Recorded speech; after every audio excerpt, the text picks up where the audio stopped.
News editors, the press.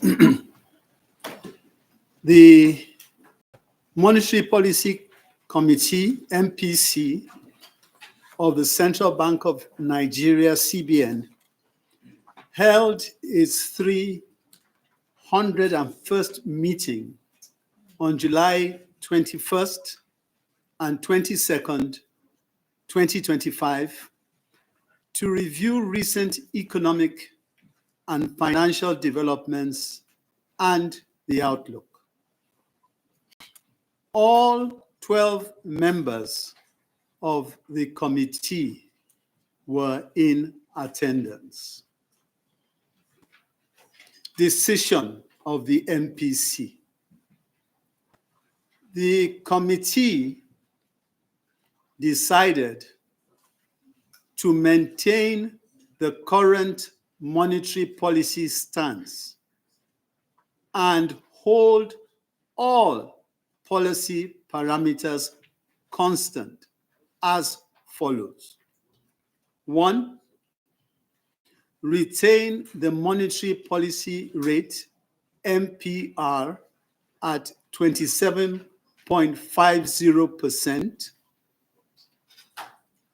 2, maintain the asymmetric corridor around the MPR at plus 500 to minus 100 basis points. 3, retain the cash reserve ratio, CRR, for deposit money banks at 50% and for merchant banks at 16%.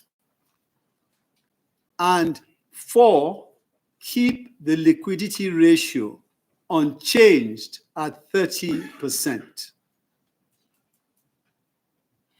The decision was premised on the need to sustain the momentum of disinflation and sufficiently contain price pressures.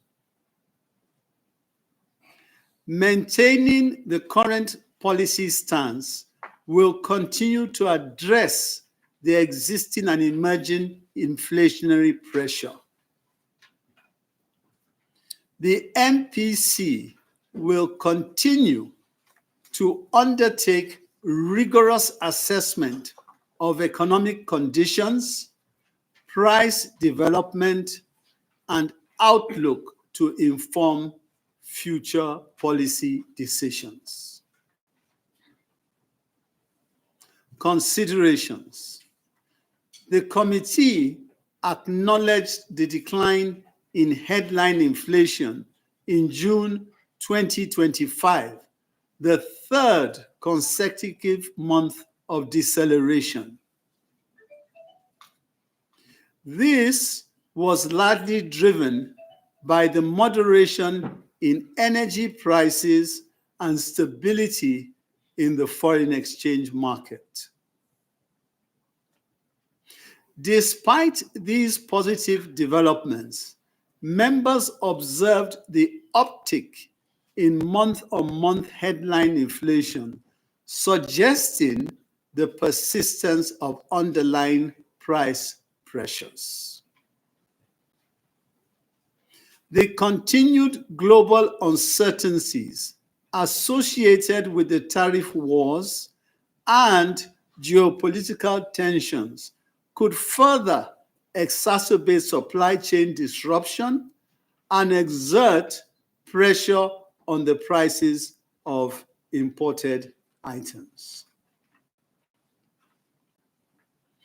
Members also noted the continued stability in the banking system, evidenced by the stable financial soundness indicators, FSIs, which would further be supported by the ongoing banking recapitalization exercise.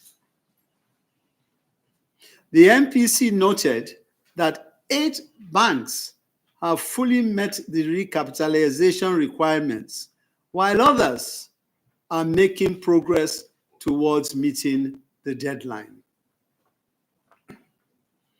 The committee thus urged the management of the bank to sustain its oversight of the banking system to ensure continued resilience, safety, and soundness of the financial system.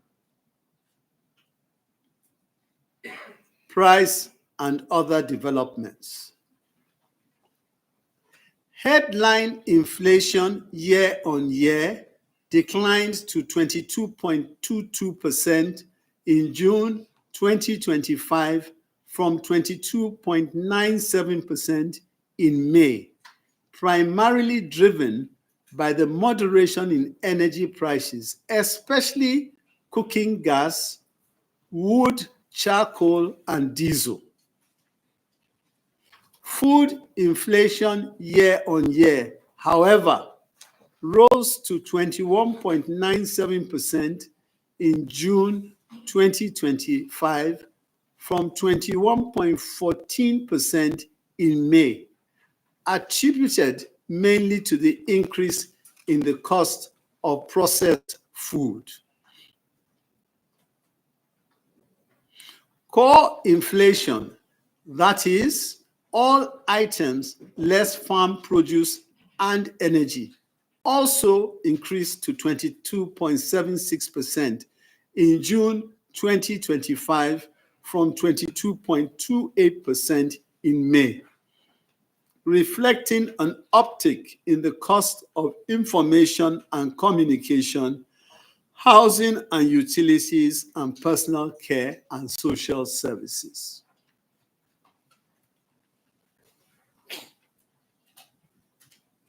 On a month-on-month basis, headline inflation rose to 1.68% from 1.53%, largely due to increases in the price of services and imported food.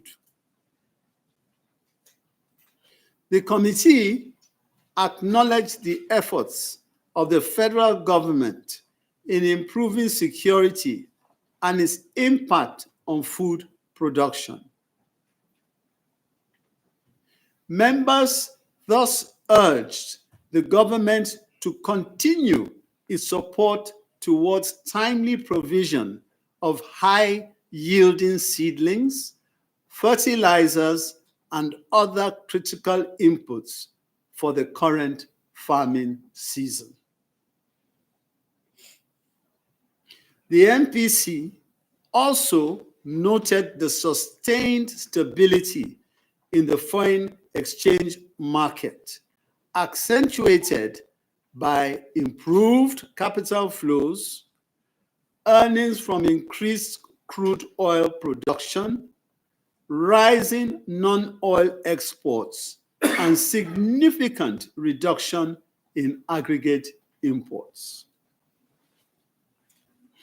Real GDP in the first quarter of 2025 grew by 3.13% compared with 2.27 and 3.38% in the corresponding and preceding quarters of 2024, respectively.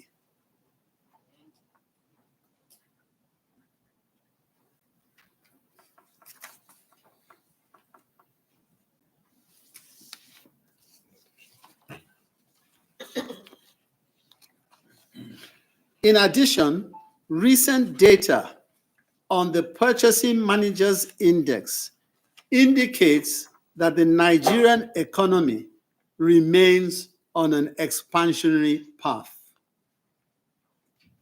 The external sector also remains stable and resilient, despite persisting uncertainties in the global macroeconomic environment. Gross external reserves rose to 40.11 billion on July 18, 2025, representing about 9.5 months of import cover for goods. global developments. Available projections suggest that global output recovery continues at a gradual pace. However, recent developments, especially the persistent tariff war and the geopolitical tensions, may continue to disrupt supply chains and exert upward pressure on the price of imports. Disinflation in the advanced economies has slowed, prompting major central banks to be cautious of upside risks to inflation. In the emerging markets, central banks continue to calibrate monetary policy to their domestic conditions, noting the persistent risks to inflationary pressures. Outlook. Staff projections indicate a further decline in inflation in the coming months, underpinned by the current tight monetary policy stance, stable exchange rate, declining PMS prices, and moderation in food prices as the harvest season approaches. Given the persistent uncertainty in the policy environment and underlying price pressures, monetary policy will need to maintain its current stance until risks to inflation recede sufficiently. The committee remains committed to the bank's price stability mandate and will take appropriate measures to foster stability and confidence in the economy. The next meeting of the committee is scheduled for Monday, 22nd and Tuesday, 23rd of September, 2025. Thank you. Thank you. That was communique number 158, presented by the chairman of the MPC and the governor of the Central Bank of Nigeria, Mr. Olayemi Kadoso. We'll now take questions from members of the press. State your medium, your name, and ask your question. No multi-pronged questions, please. Thank you.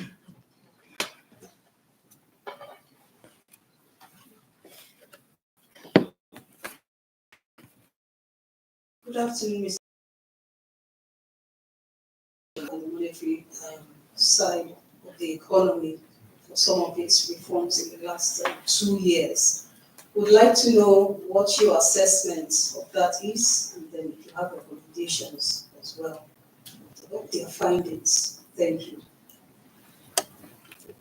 Thank you very much, Sarah.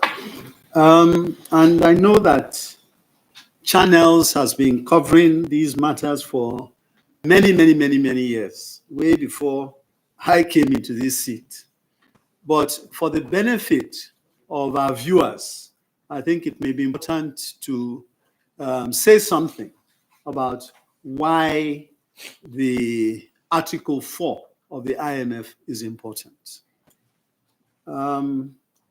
Article 4 is important because you find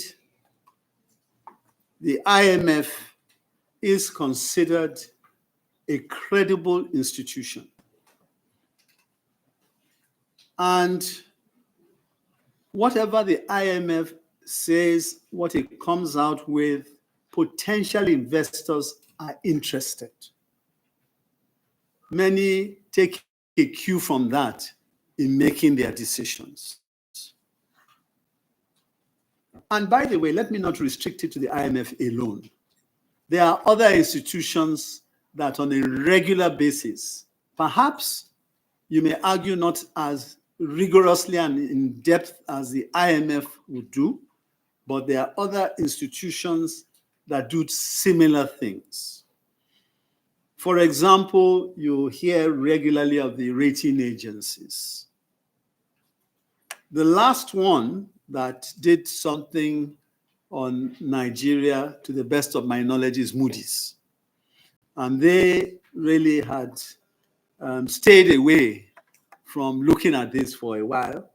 So they did do their own review on Nigeria, and very happily, they gave us an upgrade, which is in line with what others have been doing.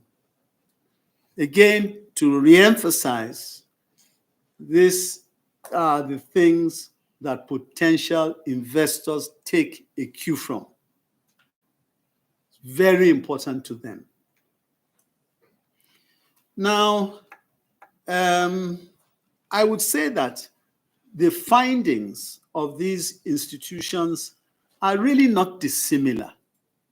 They are not dissimilar.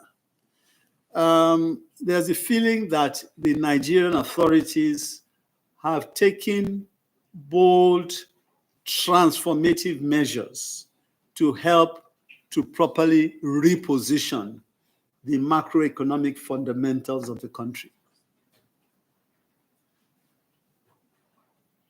There's the general feeling that they've moved, and you talk about the monetary side in particular, we've moved towards the monetization, the discontinuation of the monetization of fiscal deficits.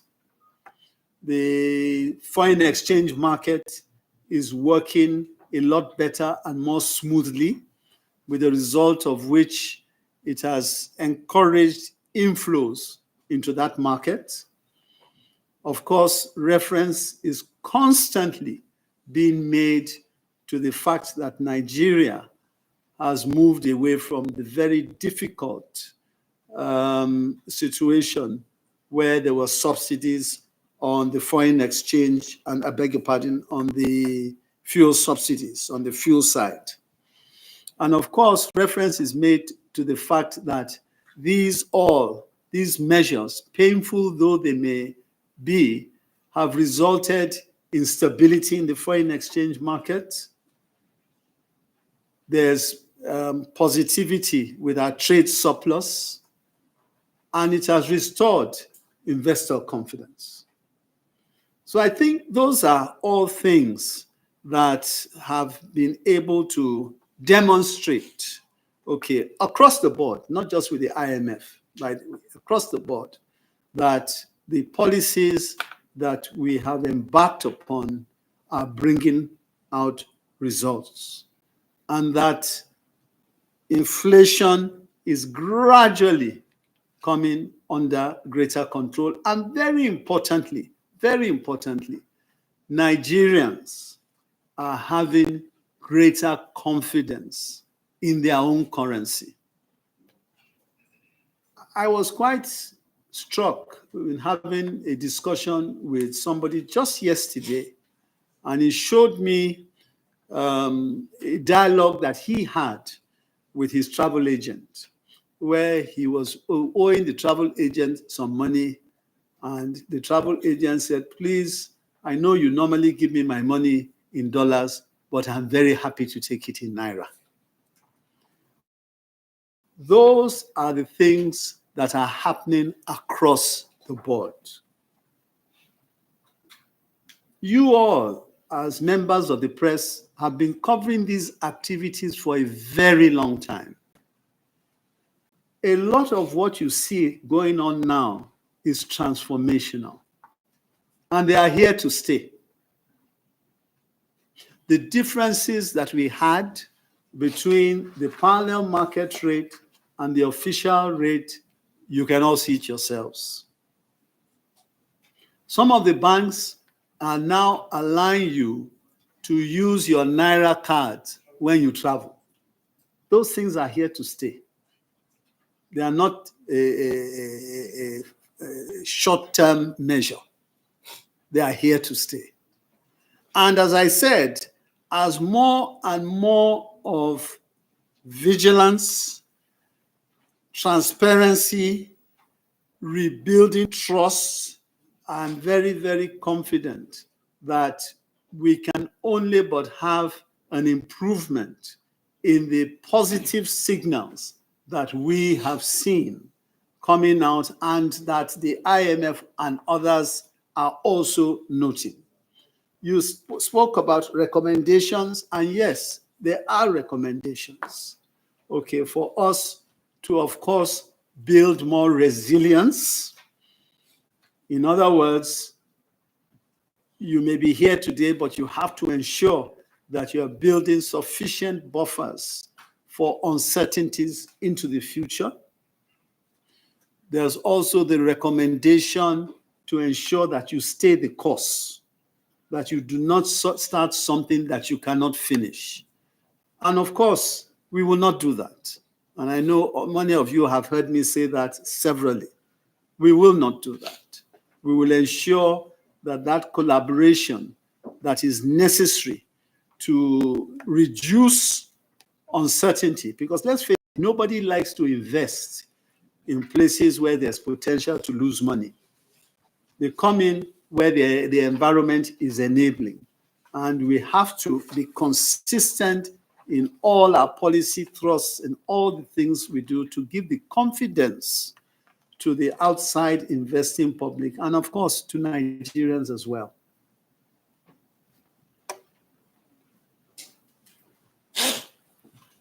Good afternoon, Mr. Governor and members of the MPC. I am Nancy Nancy on AIT.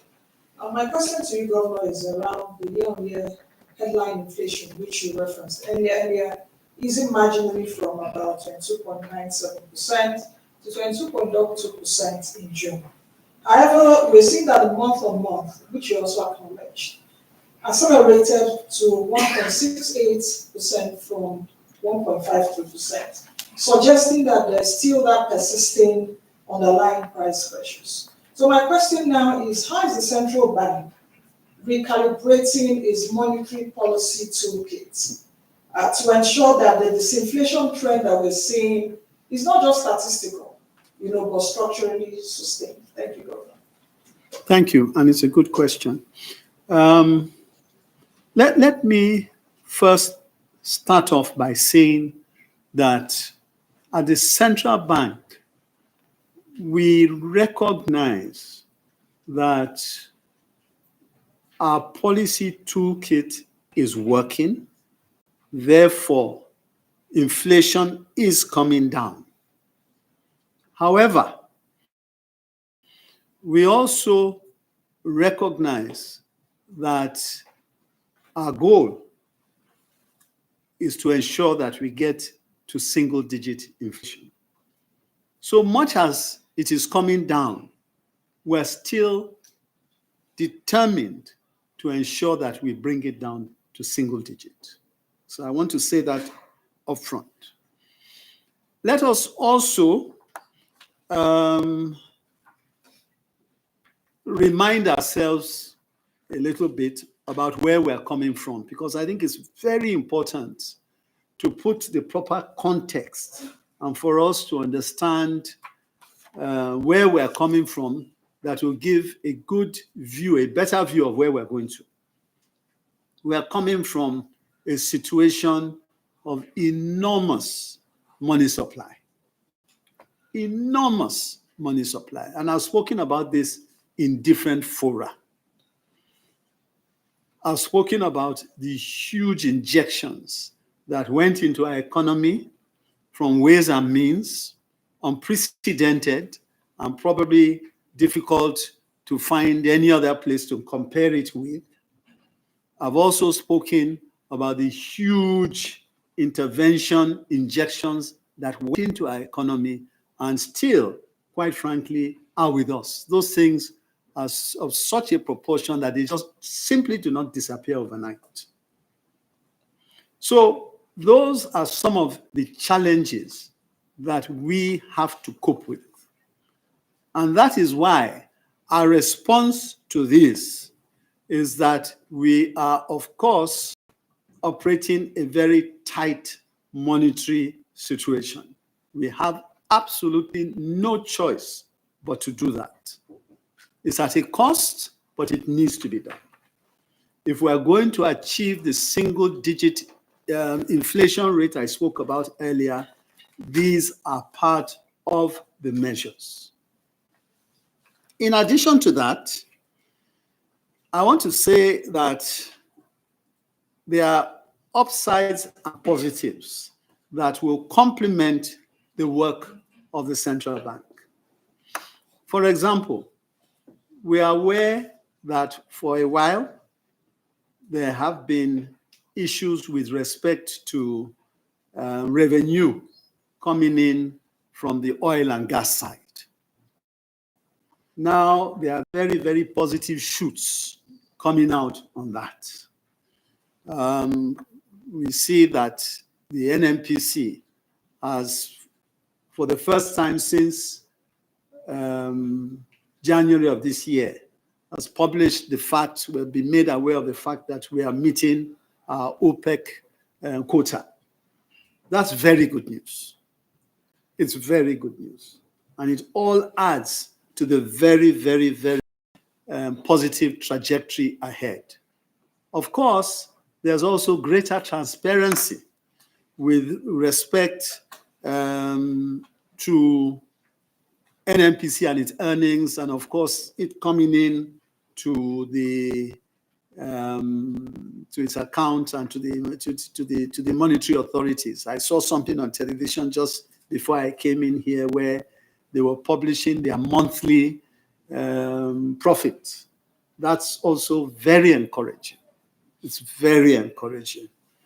So I think some of these areas will basically help to bring down the inflation that we are talking about. We are also ensuring that the handshake that is supposed to take place between the fiscal and monetary side, which is very, very, very important, the close coordination that needs to take place between the two is going to continue.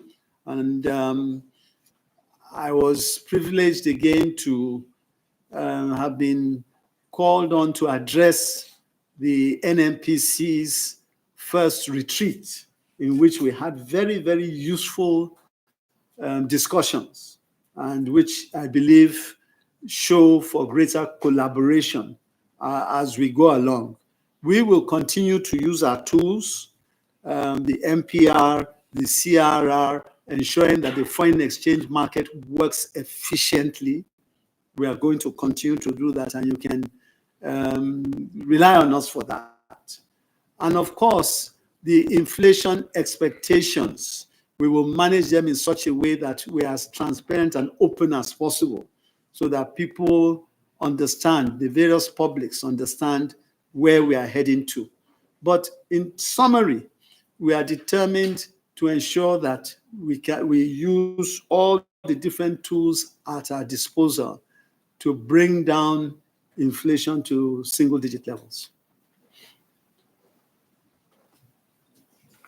Good afternoon, Mr. Governor. My name is Nduka Church of the Nation newspaper. That the IMF has warned of declining commodity prices and shrinking fiscal buffers.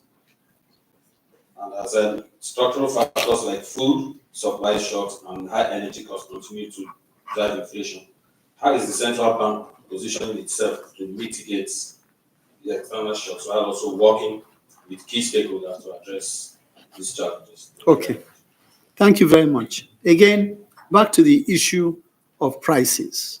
Okay, and maybe one should try and put this in a very simple context.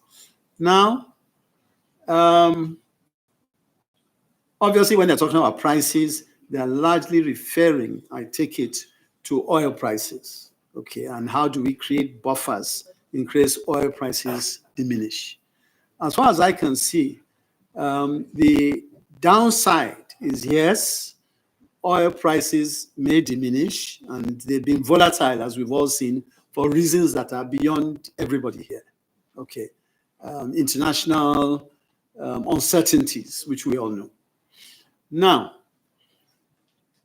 that production has gone up the way it has, in my view, is a very, very positive, gives a very, very positive outlook.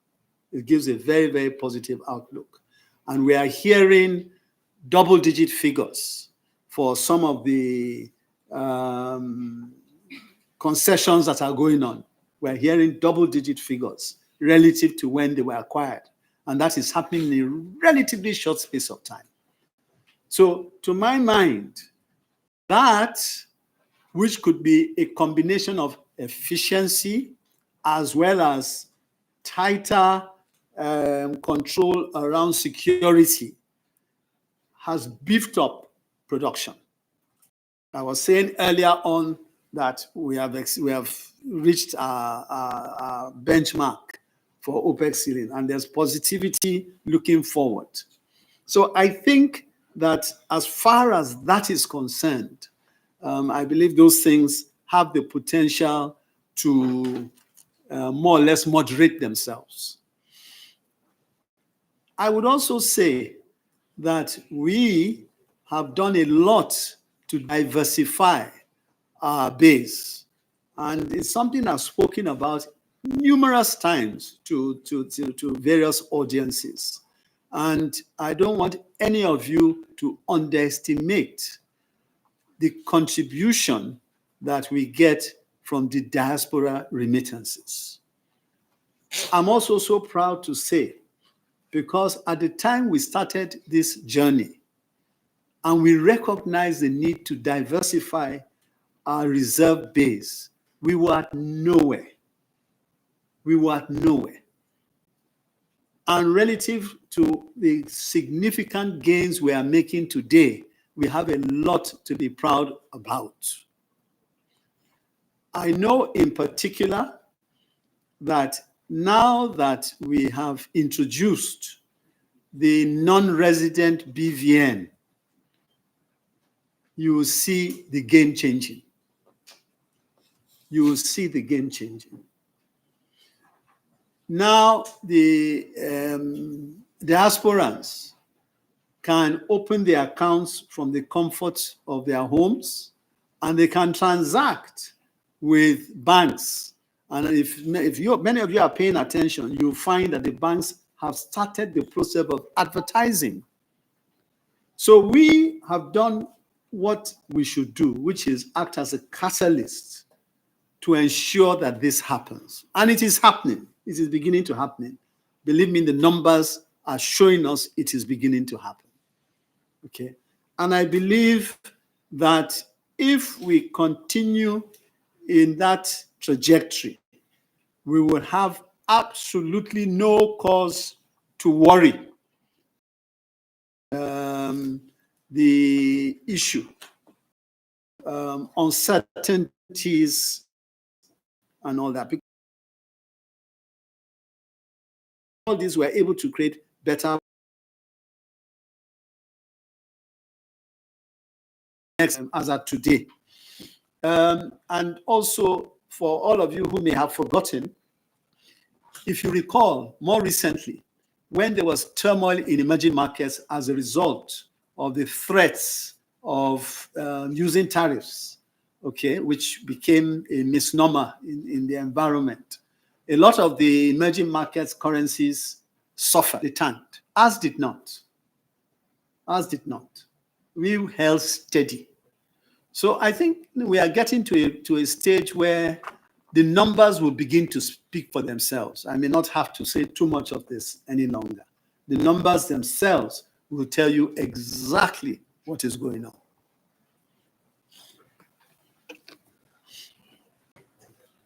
Good afternoon, Mr. Governor. Good afternoon.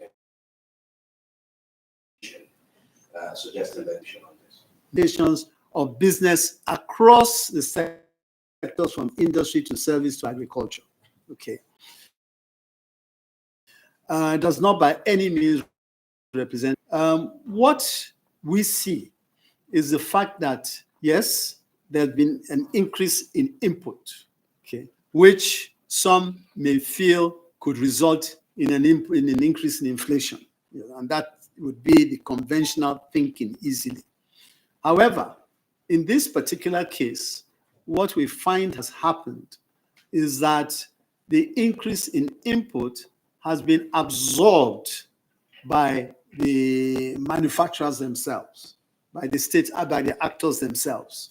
Rather than passing it on to the consumers, they've absorbed it themselves. Now, what does this mean as far as we can see? We think that that's a good thing. It's good for competition. It shows that there's the possibility of constraining margins and also keeping inflation in check. So from our perspective, I think that is a good thing, and it's one that we believe will encourage competition and customer retention.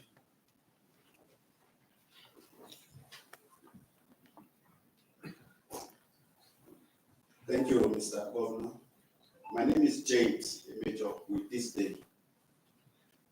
With the recapitalization deadline now about 8 months away, and given that the CBN recently introduced time-bound measures, several banks still transitioning from the temporary regulatory forbearance granted them in response to the COVID-19 pandemic.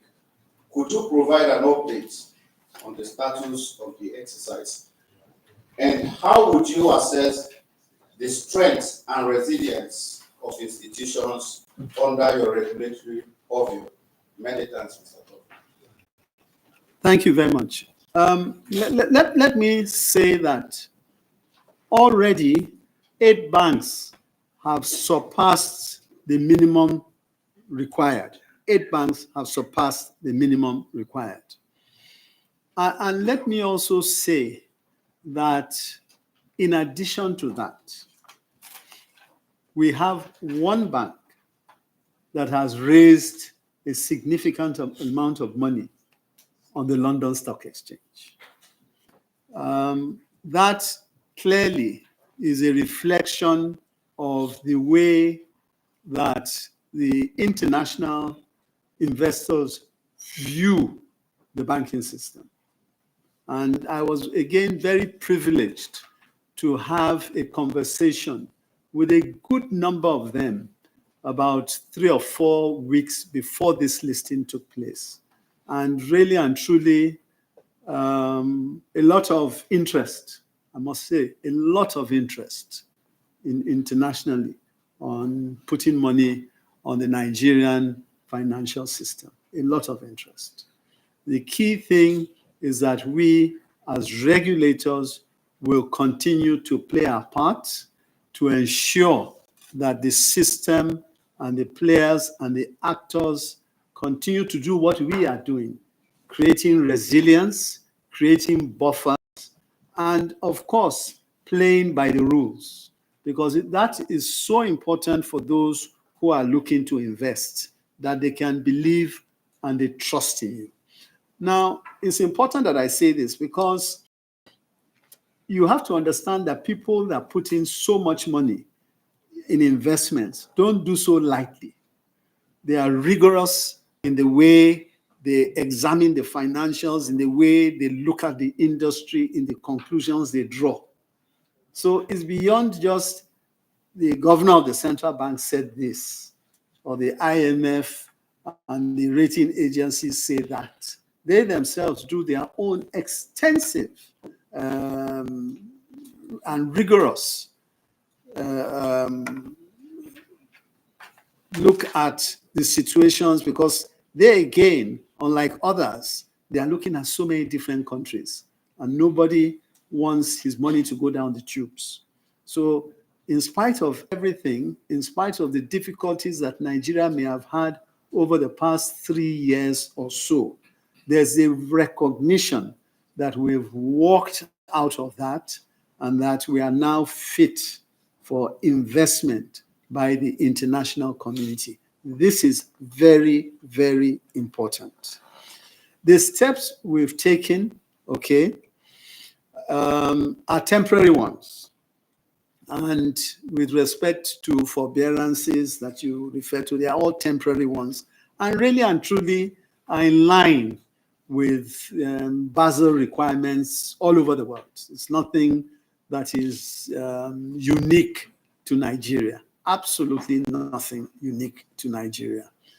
That we've asked some of the banks to ensure that the provisioning strategies are in line with what should help them to create the buffers to ensure that dividends are not paid and that investments are kept in abeyance for a certain period of time. This is normal. There's nothing new about that. It is very normal, okay, and is well in line with our oversight functions. Happily, and as I said, the numbers should, not only with us, but even with the banking system, should begin to speak for themselves. The capital adequacy ratio, 13%, and of course, the NPLs exceeds the 50%, and liquidity levels are 50%, and NPLs at the 5% threshold. So I think in those terms, our banking system is really and truly come of age, and I believe is fit for purpose, and will just can only but get better. Can only but get better. That's really my view. And I'm taking this view largely, again, riding on the back of the discussion, not just from what we see, but the discussions that those internationally see who have been following Nigeria for many years, by the way. These are not just people that came up from nowhere. They've been following the situation for many years. They've seen the peaks, they've seen the troughs, and they've seen that this is an opportunity now for them to come in. Thank you, Mr. Governor, sir. I have a question from Bukola Arulambo of Leadership Newspapers from Lagos. Permit me, sir, to ask the question on her behalf. She writes, Mr. Governor, sir, last week, the CBN issued a call for research proposal under its Knowledge Accelerated program. Could you share the thinking? Thank you, Bukola from Lagos. So I'm not alone here. Thank you. You know, I've always felt that the central bank has fallen a little bit behind with respect to some of the things it should be doing, beyond just the naira and kobo and the dollars and cents that we've all been involved and spend so much time talking about. People go to bed at night looking at the exchange rate. They wake up in the morning worrying about the reserve level, and basically you will be forgiven for thinking that that is all the central bank is meant to do. You will be forgiven. I want to assure you that it is much more than that. It's much more than that. Within the bank, we have had considerable discussions around how to strengthen our thought leadership, because we do believe that we have very good people within the bank, and we should push them forward and show leadership in respect of a number of the things we do. And in actual fact, some of the things we don't do also we should be talking about. Some of the things we don't do, we should be talking about.